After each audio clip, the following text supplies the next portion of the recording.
నమస్తే దోస్తులు, ఎట్లున్నారు? మంచున్నారా? నేను కూడా మంచిగా ఉన్నా.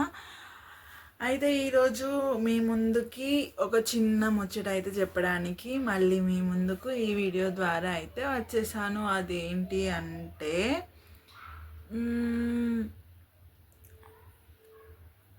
రీసెంట్గా రష్మిక అది ద గర్ల్ ఫ్రెండ్ అన్న మూవీ అయితే రిలీజ్ అయింది కదా. అది రిలీజ్ అయిన తర్వాత థియేటర్లో ఒక అమ్మాయి చున్నీ ఎగిరేసి అలా ఆ రీల్ అయితే తెగ వైరల్ అయ్యింది.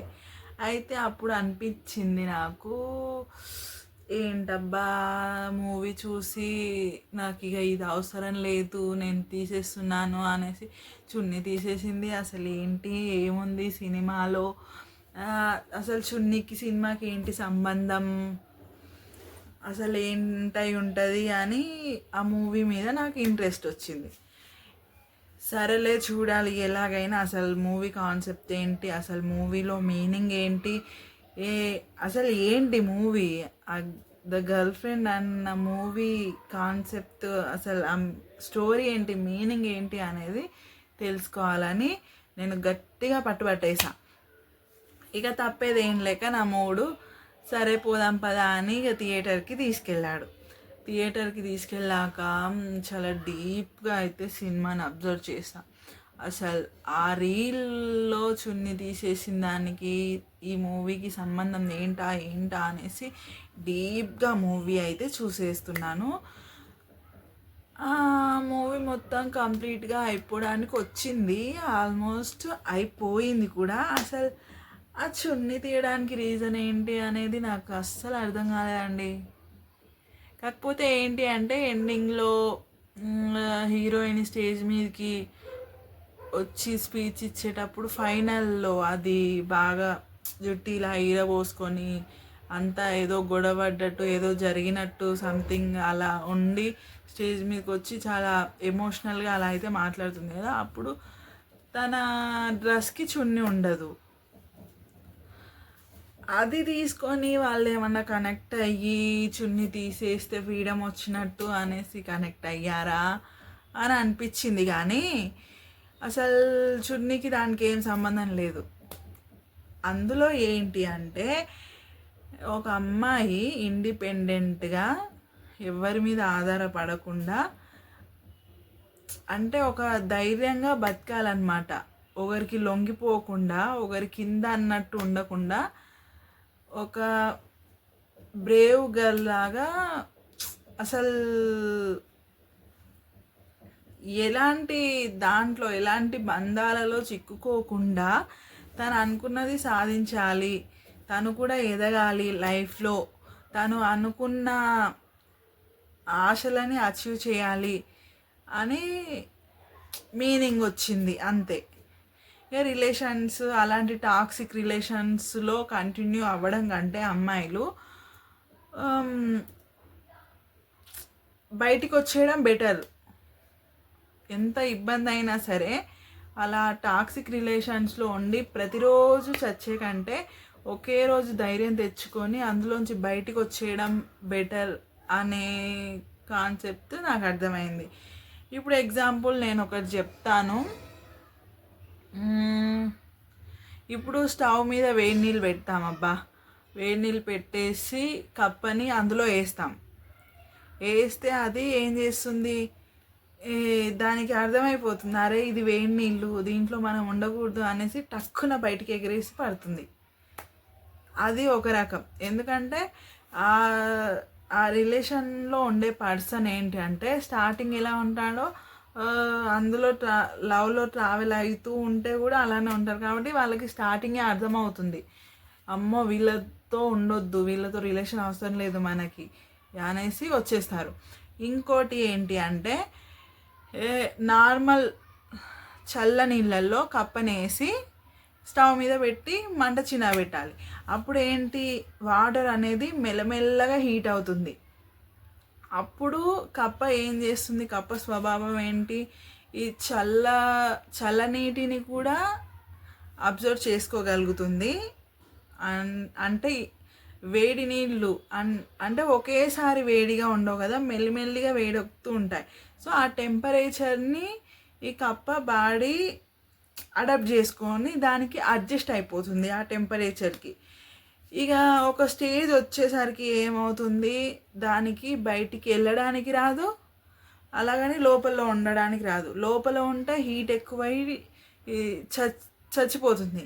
బయటికి వెళ్ళాలి అంటే ఎలా వెళ్ళాలో తెలీదు, అలా ఉంటుందన్నమాట. అది వచ్చేసి టాక్సిక్ రిలేషన్షిప్స్. అదే విధంగా ఉంటుందన్నమాట ఈ రిలేషన్లో కొంతమంది అమ్మాయిల పరిస్థితి. స్టార్టింగ్ లవ్ వచ్చేసి చాలా బాగుంటుంది, అబ్బా ఇంతకన్నా బెస్ట్ పర్సన్ నా లైఫ్లో రాడు, ఇక ఇతనే నాకు బెస్ట్, నన్ను లోకంలో ఒక యువరాన్ లాగా చూసుకుంటున్నాడు అన్న రేంజ్లో చూపిస్తారు. మెల్లిమెల్లిగా వాళ్ళ సైకోయిజం అంటారా మరి ఏమంటారో నాకు తెలీదు, కానీ వాళ్ళ రియల్ అది బయటకు వచ్చినప్పుడు అదొక టాక్సిక్ రిలేషన్ లాగా అనిపిస్తుంది. బయటికి ఎలా వెళ్ళాలో తెలీదు, లోపలికి వచ్చేసాం పడ్డాం, అంటే ఆ రిలేషన్లోకి వచ్చేసాం పడ్డాం, మధ్యలో ఉన్నాం. బయటికి ఎలా వెళ్ళాలో తెలీదు, కంటిన్యూ అవ్వాలంటే అవ్వలేము. ఇలా ఉంటుందన్నమాట కొంతమంది అమ్మాయిల పరిస్థితి. ఆ స్టోరీ అందులో కనిపించింది. ఇక ఏంటి అంటే ఎంత కష్టమైనా సరే అందులోంచి వచ్చేయాలి అన్నట్టు ఫైనల్లో ఆ రిలేషన్లో నుంచి ఆ అమ్మాయి హీరోయిన్ రష్మిక బయటకు వచ్చేసి తను అనుకున్నది ఒక పెద్ద జాబ్ అలా సెటిల్ అవుతుంది అన్నమాట. అది స్టోరీ. ఇక దానిలో చున్ని తీసేసేంత ఏముందో ఇక నాకైతే అర్థం కాలేదు. చున్నీస్ అంటే కొన్ని డ్రెస్సెస్కి వస్తాయి, కొన్ని డ్రెస్సెస్కి రావు. అది మన చేతుల్లో ఉండేదైతే కాదు. ఒక డ్రెస్కి చున్నీ ఉందా అది వేసుకోవడమే కరెక్ట్, ఒక డ్రెస్కి చున్నీ లేదా అది ఇక వేసుకున్నా సెట్ అవ్వదు. ఇప్పుడు నేను డ్రెస్ వేసుకున్నాను, ఇది ఫ్రాక్, దీనికి చున్నీ వేసుకుంటే అస్సలు బాగోదు, కొన్ని దాంట్లోకి చున్నీ లేకపోతే బాగోదు. అలా డ్రెస్సుని బట్టి చున్నీ అనేది ఉంటుంది. ఇక చున్నీ చున్నీ చున్నీ అనేసి అది అనుకోవడం కూడా కరెక్ట్ కాదు. ఇప్పుడు షాప్ వాడు చున్నీ ప్రొవైడ్ చేయలేనప్పుడు వేరే ఏదో తెచ్చుకొని వేసుకుంటే బయట ఆడోళ్ళే తిడతారు, ఏంది నీకు ఆ పోయే కాలం ఏంది, డ్రెస్ గది వేసుకున్నావు, చున్నీ గది వేసుకున్నావు, ఏదో ఏం గతి లేని దానిలాగా చెప్పో నడుపో అనేసి తిడతారు, ఆడోళ్ళే తిడతారు. అలా కొన్ని డ్రెస్లకు ఉంటాయి, కొన్ని డ్రెస్లకు ఉండవు. ఉండే డ్రెస్లకు వేసుకుంటేనే బాగుంటుంది, లేని డ్రెస్లకు వేసుకుంటే అసలు అడుక్కొచ్చుకొని వేసుకున్నట్టే ఉంటుంది అది. కానీ చున్నీ ఉన్న డ్రెస్లకు మాత్రం చున్నీస్ వేసుకోండి. ఇంట్లో ఉన్నప్పుడు అంటే ఎలా అయినా ఓకే, ఎలా ఉన్నా ఓకే, చున్నీ వేసుకున్నా వేసుకోకపోయినా ఇంట్లో ఉంటాం, మన వాళ్ళ మధ్యన ఉంటాం కాబట్టి బయటికి వెళ్ళినప్పుడు వేసుకుంటే బెటర్. అది ఇంకా ఏంటి అంటే టాక్సిక్ రిలేషన్ గురించి మాట్లాడుకున్నాం కదా. టాక్సిక్ రిలేషన్ అని ఎప్పుడు తెలుస్తుంది అంటే అందులోకి వెళ్ళిన తర్వాత తెలుస్తుంది. కాకపోతే నేనేమంటాను అంటే అసలు ఆ రిలేషన్స్లోకి వెళ్ళడం ఎందుకు అని నేను అంటాను. నేను పెరిగిన వాతావరణం కానీ నాకుండే మైండ్ సెట్ కానీ మీరు రాంగ్ అన్నా అనుకోండి, రైట్ అన్నా అనుకోండి, నేనేమనుకుంటాను అంటే నా ఒపీనియన్ ఏంటి అంటే అసలు రిలేషన్స్ అవసరం లేదనుకుంటా నేనైతే. ఎందుకు అంటే కరెక్ట్ మనం అది చదువుకునే ఏజ్, అబ్బా చదువుకునే ఏజ్లో బాగా చదువుకొని మన పని ఏంటి చదువుకొని ఒక జాబో ఒక ఏదో ఇక మనం సెటిల్ అవ్వాలి. మనిషి జాబే చేయాలని కూడా లేదు, ఏదో ఒక రంగంలో తనకి ఇంట్రెస్ట్ ఉన్న రంగంలో తను సెట్ అయితే చాలు. అలా సెట్ అయితే రిలేషన్ అనేది ఆటోమేటిక్గా పేరెంట్సే చెయ్యొచ్చు, అరేంజ్ మ్యారేజ్, లేకపోతే ప్రాపర్గా అప్పుడు సెట్ అవుతాం కదా మనము, చదువుకొని బాగా ఒక వర్క్ చేస్తూ సెటిల్ అవుతాం కదా, అప్పుడు మన మైండ్ మెచ్యూరిటీ అవుతుంది, మెచ్యూరిటీ వస్తుంది మన మైండ్కి. అవతల ఉండే పర్సన్స్ కూడా అదే స్టేజ్లో ఉంటారు కాబట్టి ఈజీగా ఒకరినొకరు అండర్స్టాండ్ చేసుకొని వీళ్ళ స్వభావం ఏంటి ఏంటి అనేది అర్థమవుతుంది. ఎందుకంటే ఒక 20 లోపు ఉండే మైండ్ మెచ్యూరిటీ వేరే, 20 దాటిన తర్వాత ఎస్పెషల్లీ 23 ఏజ్ దాటిన తర్వాత ఫుల్ మెచ్యూరిటీ వస్తుంది మైండ్. ఒక మనిషిని చూస్తున్నాం, ఒక మనిషి ప్రవర్తన చూస్తున్నాం అంటే కొంచెం మనకు అర్థమైపోతుంది అన్నమాట. అలా ఉంటుంది. కాబట్టి ఈ లైఫ్లో ఏది జరిగేది అది జరుగుతూనే ఉంటుంది. ఏది ఎప్పుడు జరగాలో కూడా అది మన పేరెంట్స్కి తెలుసు అన్నీ ఉంటాయి. కాకపోతే ఎందుకు ఆ రిలేషన్స్లోకి వెళ్ళడము అని నేను అనుకుంటాను అంతే. ఎందుకంటే పెళ్ళికి ముందు ఏ రిలేషన్స్లోకి వెళ్ళినా వాడు ఎలా ఉంటాడో తెలీదు, నెక్స్ట్ సిచ్యువేషన్ ఏంటో తెలీదు, అసలు వాడిని మనం పెళ్ళి చేసుకుంటామా తెలీదు, చేసుకోమా తెలీదు, చేసుకునే వరకు వాడు ఉంటాడో తెలీదు, ఊడతాడో తెలీదు, అమ్మో అసలు ఏది తెలీదు. తెలియనప్పుడు ఈ రిలేషన్స్లోకి వెళ్ళి ఈ టైం వేస్ట్ చేసి చదువుని పక్కకు పెట్టి మనం తగ్గి వాడిని స్థాయిని పెంచుతున్నాం అంతే. వాడేం చేస్తాడు, మంచిగా చదువుకుంటాడు, మనం పడేంత వరకు మన ఎంత పడతారు, మనం పడిన తర్వాత వాడు ఇక పడిందిలే అనేసి లైట్ తీసుకొని ఇక చదువుకుంటూ వాడు సెట్ అవుతాడు. మనం ఏం చేస్తాం, ఎంతసేపు ఇక ఫోన్ కొట్టుకుంటూ వాడితో మాట్లాడుకుంటూ ముచ్చట్లు వేసుకుంటూ వాడితో ఫ్యూచర్ని ఊహించుకుంటూ గీ కథలు పడతాం. ఇక ఇవన్నీ చేసే బదులు చదువుకుంటే ఎవరి దిక్కు చూడకుండా చదువుకుంటే అదే మస్తుంటుంది. ఇక ఎవడన్నా చూసినా, ఒకవేళ ఎవడన్నా చూసి అది చేసినా కూడా కొంచెం టైం ఇవ్వండి. కొంచెం టైం ఇచ్చి ఓకే చూద్దాం, ఇష్టం లేకపోతే ఇష్టం లేదని చెప్పండి. కొంతమంది పర్సన్సే నచ్చుతారు, కొంతమంది అసలు చూడడానికి కూడా నచ్చరు.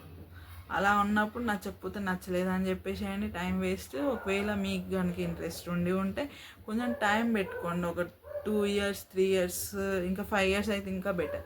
ఇంకా ఫుల్ అర్థమైపోతుంది అసలు ఆ రిలేషన్లో ఉండాలా ఉండదు దాన్ని కూడా, అసలు ఆ మనిషితో మనం ఫీల్ అవ్వచ్చలేదా అనేది కూడా అర్థమైపోతుంది.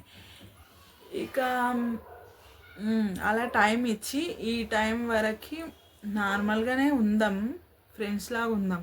అసలు ఫ్రెండ్షిప్ కూడా వద్దు నన్ను అడిగితే. ఎందుకంటే ఈ ఫ్రెండ్షిప్ పెట్టుకుంటేనే అక్కడ దాకా ఎక్కడ దాకో వెళ్తాయి. అసలు ఫ్రెండ్షిప్ కూడా వద్దు, అప్పటి వరకు అలాగే ఉందా, అప్పటి కూడా నీకు నా మీద ఉంటే చూద్దాంలే అని అనేసి అలా ఎలానో ఉండి సావండి. కానీ అందులోకి వెళ్ళేసి బాగా అదవుతుంది.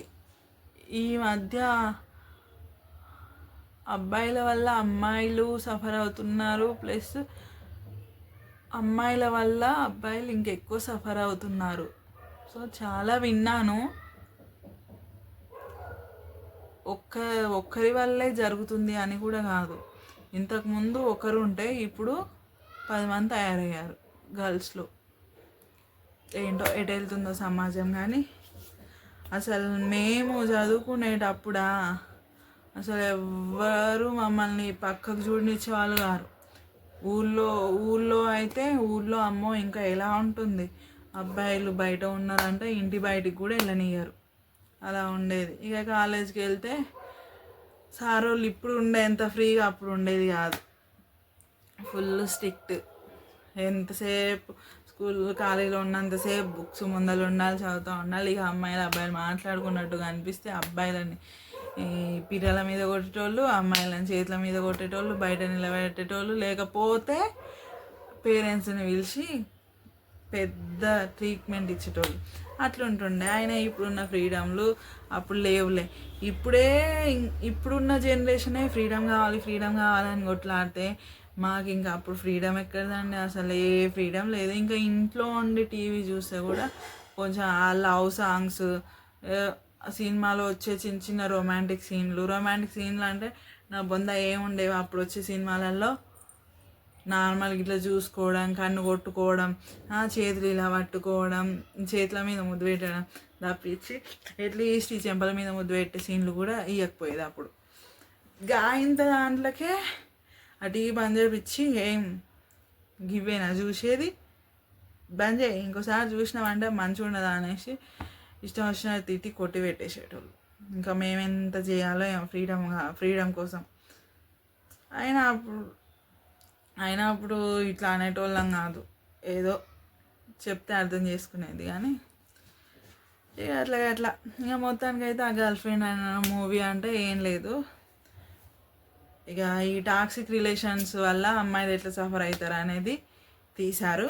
నాకు తెలిసి ఇంకొక పార్ట్ అమ్మాయిల వల్ల అబ్బాయిలు కూడా ఉంటారు సేమ్. అలాంటి టాక్సిక్ రిలేషన్స్లో అమ్మాయిలే కాదు, అమ్మాయిల వల్ల అబ్బాయిలు కూడా ఉంటారు. సో అది కూడా ఇంకొక పార్ట్ ఏదన్నా ప్లాన్ చేస్తే అది కూడా చూస్తాము అదనమాట. మొత్తానికి అయితే మూవీ మంచిగా ఉంది, ఓకే పర్లేదు. కాకపోతే ఒక్కడే రీల్స్లో తెగ వాయించేశారు. ఏంటి అంటే ప్రతి అమ్మాయికి కనెక్ట్ అవుతుంది, ప్రతి ఉమెన్కి కనెక్ట్ అవుతుంది, భూమి మీద ఉండే ప్రతి అమ్మాయికి కనెక్ట్ అవుతుంది అంట. నా బొంద కనెక్ట్ అవుతుంది. ఏం కనెక్ట్ అవుతుంది? నా అలాంటిది ఉంది, ఓ లవ్ లేదు పాడు లేదు, ఏం కనెక్ట్ అవుతాం మేము? ఆ పొజిషన్ ఆ సిచ్యుయేషన్ ఫేస్ చేసిన వాళ్ళు మాత్రం కనెక్ట్ అవుతారు. ఏం రాలే, అది చూసినంతసేపు అయ్యో ఇట్లుంటారా అని అనుకున్నాను తప్పించి అయ్యో ఇది నిజమే కదా అని మాత్రం నాకు ఏమనిపించలేదండి బాబు. ఎందుకంటే నేను చూడలేదు, మేము ఊళ్ళల్లో ఉంటాము, మాది ఊరి కల్చర్, మా పేరెంట్స్ అంత ఫుల్ స్ట్రిక్ట్, చదువుకున్నామా పెళ్ళి చేస్తే ఇగో ఇట్లా మొగుళ్ళతో పాటు వాళ్ళ ఇంటికి వచ్చామా అనేది తప్పించి మాకేమి రిలేషన్స్ అవి ఇవి మాకేమి లేవు. అయినా ఇంకా చేసుకునే వాళ్ళు సీక్రెట్గా లవ్ చేసుకున్నారు, లేచిపోయి పెళ్ళిళ్ళు కూడా చేసుకున్నారు. కానీ ఇక మాకు లేకుండే, మేమైతే ఏం కనెక్ట్ అవ్వలేదు. సో ప్రతి స్టోరీ ప్రతి ఒక్కరికి కనెక్ట్ అవ్వద్దని లేదు, ఆ సిచ్యుయేషన్ ఫేస్ చేసిన వాళ్ళు మాత్రం కనెక్ట్ అవుతారు, ఫేస్ చేయని వాళ్ళు కనెక్ట్ అవ్వరు. నేను ఇంకోటి ఫేస్ చేసి ఉంటా, నేను మంచిగా ఇంట్లో పెళ్లి చూపులు చూసి అరేంజ్ మ్యారేజ్ చేసి చదువు అయిపోగానే ఇటు వచ్చేసి ఇది ఉంటుంది కదా, నేను ఇది ఫేస్ చేశాను కాబట్టి నేను దీనికి కనెక్ట్ అవుతాను. అదనమాట. పెళ్ళి తర్వాత లవ్కి నేను కనెక్ట్ అవుతాను. అలా నేను చెప్పేది అది. ప్రతి స్టోరీకి ప్రతి ఒక్కరు కనెక్ట్ అవ్వరు. కొంతమంది కొన్ని స్టోరీస్కి కనెక్ట్ అవుతారు, కొంతమంది కొన్ని స్టోరీస్కి కనెక్ట్ అవుతారు. అలా ఓన్గా కనెక్ట్ అవుతారు అన్నమాట. నార్మల్గా కనెక్ట్ అవ్వడం వేరు, ఓన్గా అరే నా స్టోరీయే కదా అనేసి కనెక్ట్ అవ్వడం వేరు. నేను చెప్పేది సెకండ్ది. దోస్తులు ఇదనమాట ఇక ఈరోజు వీడియో. మరో వీడియోలో మరో ముచ్చటతో అయితే మేము ముందుకు వస్తాను. ఉంటాం మళ్ళా, బాయ్.